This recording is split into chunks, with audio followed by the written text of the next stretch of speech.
1845 жылы Алаша руының старшындары мен билері Махамбетті ішкі орда жерінен түбегейлі қуып шығу туралы қоғамдық шешім шығарады. Себебі батыр халықты үнемі көтеріліске шақырған. Шешімге 12 старшын мен билер қол қойды. Сол жылы 7 қыркүйекте шекаралық комиссия Махамбет Өтемісұлын ұстауға бұйрық береді. Оны орындауды Сұлтан Баймағамбет өз мойнына алады.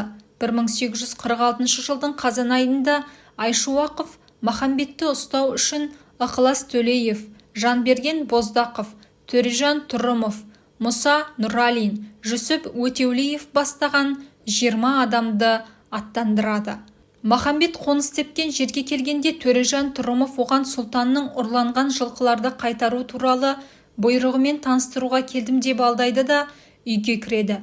Осы сәтте Ықылас Төлеев пен Мұса Нұралиндер кіріп, жылқыларды қайтаруды талап ету арқылы жағдайды қасақана ушықтырады. Махамбет өзінің кінәсіз екендігін дәлелдегісі келді, бірақ үйге кіргендер оған жабылады. Ал Жүсіп Өтеулин батырдың басын шауып тастайды.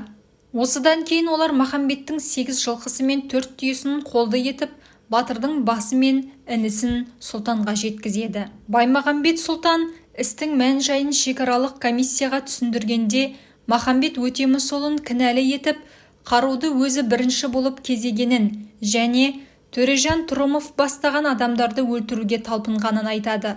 Махамбеттің өлімін анықтау мақсатында Редкин бастаған тергеу тобы құрылса да, айтарлықтай нәтиже бермейді.